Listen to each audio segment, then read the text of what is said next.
যে তুমি আমাকে বিষ খাওয়াতে চাইছো। তবে তোমার মনের আশাও আমি পূর্ণ করব। কবে জানো? যেদিন আমি কৃষ্ণ হব।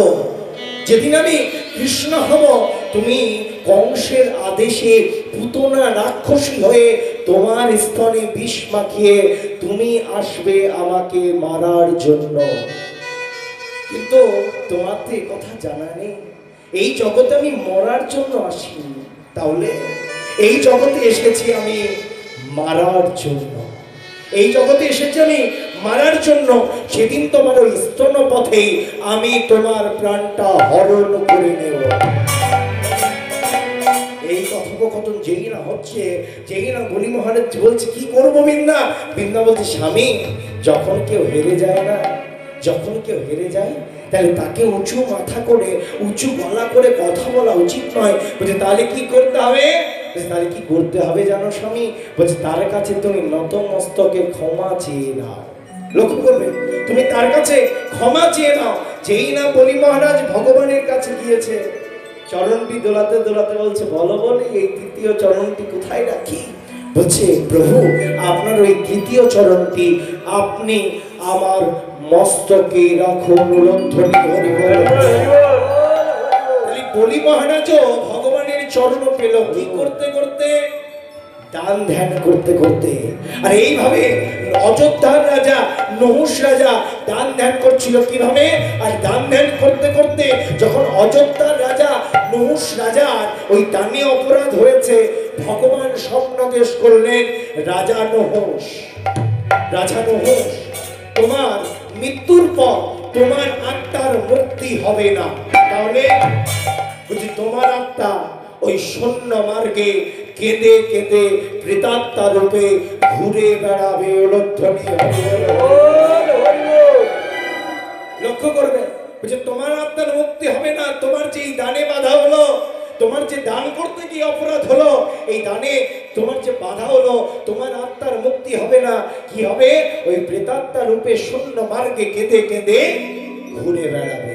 কেঁদে কেঁদে বলছে প্রভু আর কি কোনো উপায় নেই?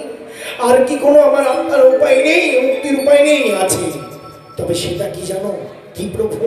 যদি তোমার আত্মীয় স্বজনেরা একটা জীবন্ত যজ্ঞের আয়োজন করে, তবে তোমার আত্মার মুক্তি হবে। উলধ্বনি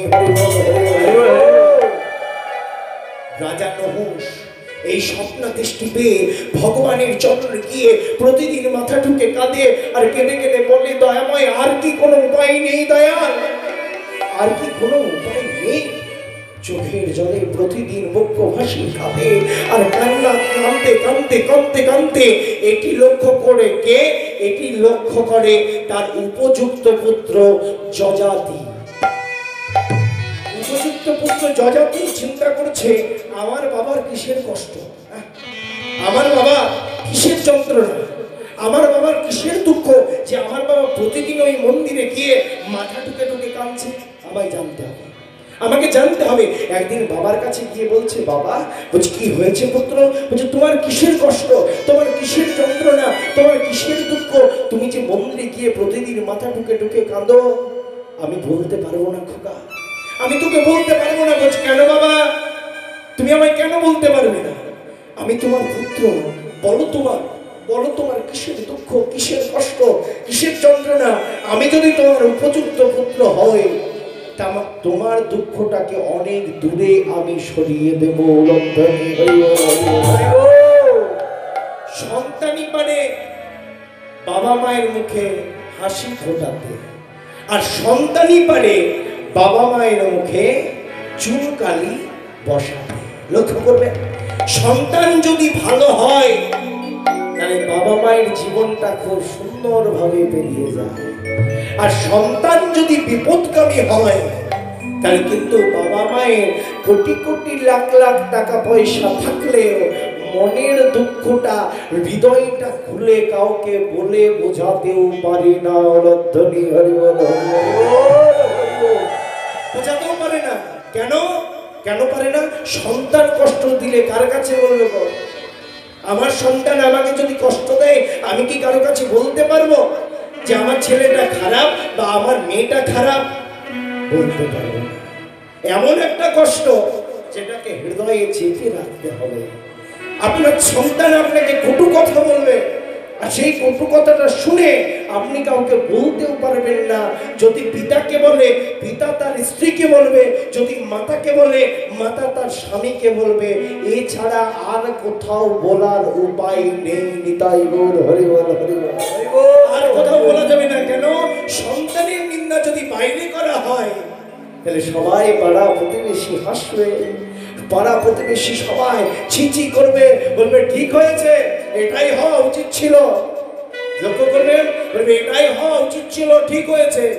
সন্তানই পারে বাবা মায়ের মুখে হাসি ফোটাতে, আর সন্তানই পারে বাবা মায়ের মুখে চুনকালি বসাতে। লক্ষ্য করবেন, যজাতি বলছে, বাবা আমি যদি তোমার উপযুক্ত পুত্র হই, তাহলে তোমার দুঃখটাকে আমি অনেক দূরে সরিয়ে দিতেও পারি। তবুও কাঁদতে কাঁদতে যজাতি বলছে, কি বলছে? এই মর্মান্তিক কথায় আমি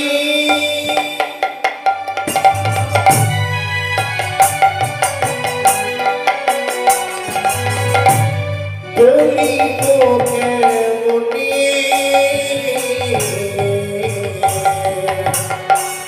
মর্মান্তিক কথায়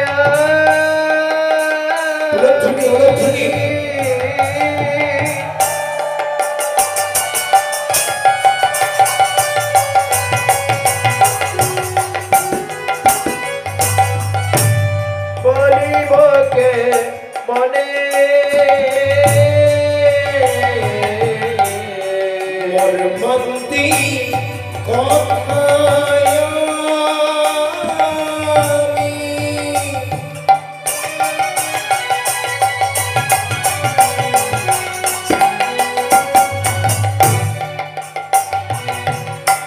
বলিব কেমনে,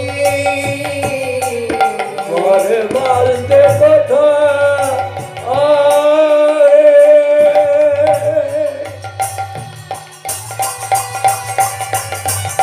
তাই বল, হরি বল, হরি বল, হরি বল। বলিব কে মনে, আমার না বলিতে মুক্তি নাই, ভাবি মনে মনে।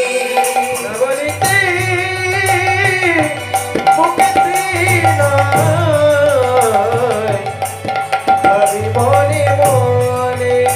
আমার না বলিতে মুক্তি নাই, ভাবি মনে মনে। না বলিতে মুক্তি নাই, ভাবি মনে মনে। আমি কেমন করে কইব কথা,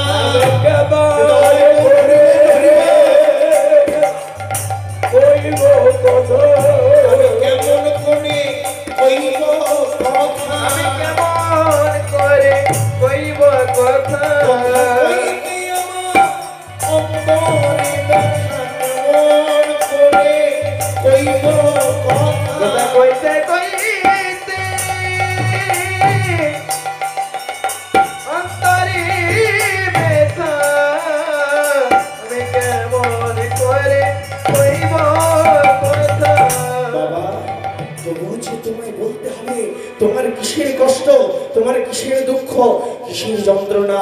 যজাতি, তুই যখন এত করে জানতে চাইছিস, তখন জেনে না আমার দেহ অভিশপ্ত। তার মানে বলছে আমার মৃত্যুর পর আমার আত্মার মুক্তি হবে না। বলছে তাহলে ওই শূন্য মার্গে প্রেতাত্মা রূপে কেঁদে কেঁদে ঘুরে বেড়াবে। নিতাই গৌর হরি বল, হরি বল। বলছে, বাবা মুক্তির পথ কি কোনো কিছু নেই? আছে। কি মুক্তির উপায়টা হচ্ছে, আমার আত্মীয় স্বজনেরা মানে তোরা যদি একটা জীবন্ত যজ্ঞের আয়োজন করতে পারিস, তবেই আমার আত্মার মুক্তি হবে। যেই না এই কথা বলেছে, এই কথা বলিতে বলিতে নহুষ রাজা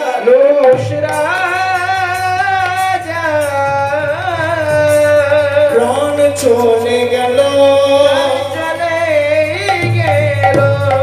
অগ্নি আত্মা প্রেতাত্মা রূপে প্রেতাত্মা রূপে বিরল করিল বিরল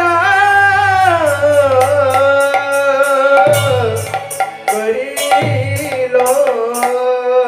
আত্মা প্রেতাত্মা রূপে ঘুরে বেড়াচ্ছে, যজাতি বুঝতে পারছে না জীবন্ত যজ্ঞ মানে কি, জীবন্ত যজ্ঞের আয়োজন কিভাবে করতে হয়। এখন আমরা যখন কোনো কিছু বুঝতে না পারি তা আমরা কার কাছে জানার জন্য যাই? কার কাছে যাই? ঠিক বলেছেন, কার কাছে? গুরুদেবের কাছে। হ্যাঁ, গুরু বাড়ি থেকে আমরা ছুটে যাই যে এই বিষয়টা কি হবে বা এই পথটা আমরা কেমন ভাবে পেরোবো। হ্যাঁ, আমরা কার কাছে যাই মা? গুরু বাড়িতে যাই। আর যজাতি ছুটে যাচ্ছে গুরুদেবের কাছে কিভাবে?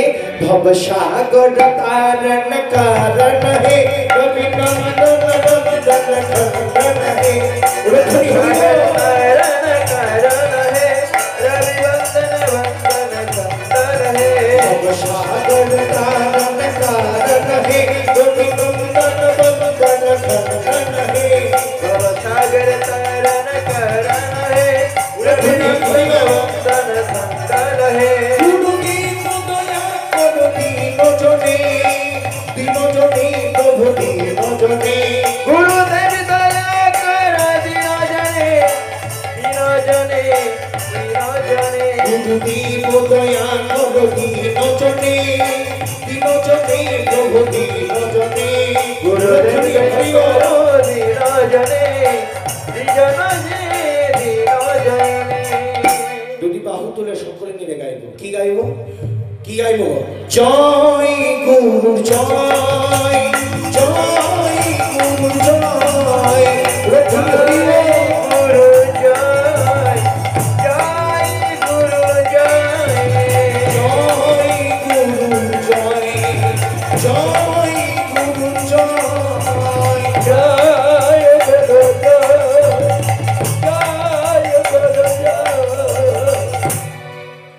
আচ্ছা, এখানে কে কে গুরু দীক্ষা নিয়েছেন আমরা হাত তুলুন দেখি।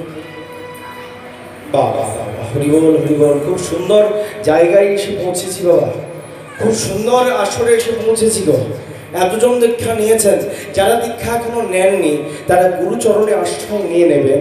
তার কারণ হলো গুরুদেবের চরণ ছাড়া আপনি ভগবানের চরণে কখনোই পৌঁছাতে পারবেন না। গুরুদেবের চরণ ছাড়া আপনি কখনোই ভগবানের কাছে কোনোদিনও পৌঁছাতে পারবেন না। তাই যারা এখনো গুরু দীক্ষা নেননি তারা গুরুদেবের চরণাশ্রিত হয়ে যাবে। একটা প্রশ্ন, হ্যাঁ গো, আমরা কি গুরু সেবা ঠিকঠাক করতে পারি? পারি না? এইদিকে মায়েদের প্রশ্ন, আমরা গুরু সেবা ঠিকঠাক কি করতে পারি? বাবাদের কাছে প্রশ্ন, পারি বাবা? ঠিক করে পারি না। এই কলিকালের গুরু সেবা কেমন একটু বলবো? একটু বলবো, একটু বলি। হ্যাঁ, আপনারা শুনবেন মায়েরা?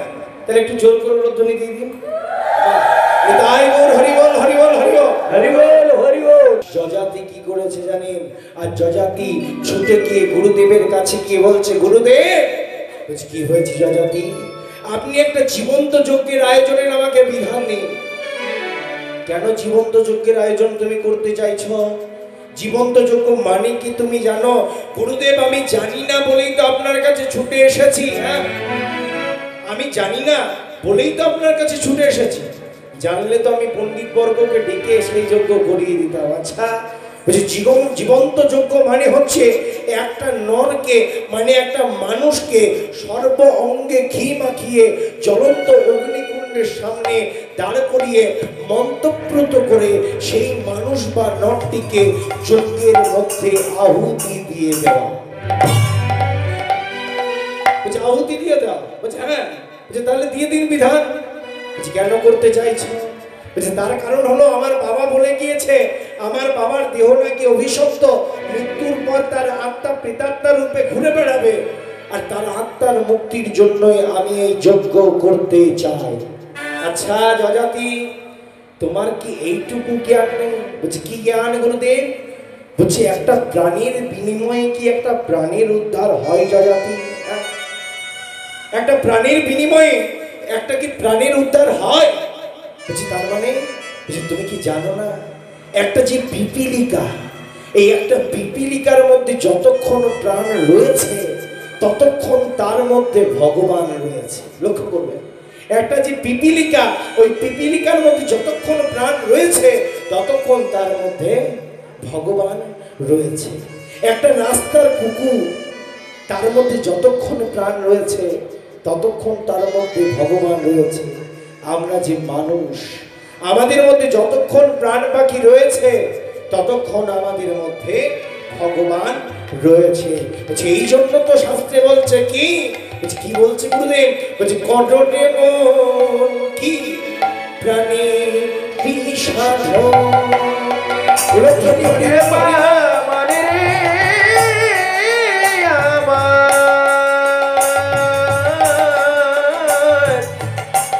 কররে মোর প্রাণের সাধন মন রে আমার কটনে প্রাণে বিষাদ মানে রে আমার কররে মোর প্রাণের সাধন। সাধন করবো তুমি কি জানো যজাতি? বলছে কি প্রাণী ব্রহ্মা প্রাণী বিষ্ণু প্রাণী মহেশ্বর, প্রাণে ব্রহ্মা প্রাণে বিষ্ণু ধ্বনি হরি বল হরি বল হরি বল। প্রাণে মহেশ্বর, প্রাণী ব্রহ্মা প্রাণী বিষ্ণু প্রাণী মহেশ্বর, প্রাণে ব্রহ্মা প্রাণে বিষ্ণু প্রাণে মহেশ্বর। যজাতি কি কররে মোর প্রাণী বিষাদন। ধ্বনি হরি বল হরি বল। আমার কররে মোর প্রাণের সাধন, কররে মোর প্রাণের সাধন। মানে রে আমার কররে মোর প্রাণের সাধন। লক্ষ্য করবেন মায়েরা, এই দেহ থেকে যেদিন প্রাণ পাখিটা উড়ে যায় সেদিন এই দেহটাকে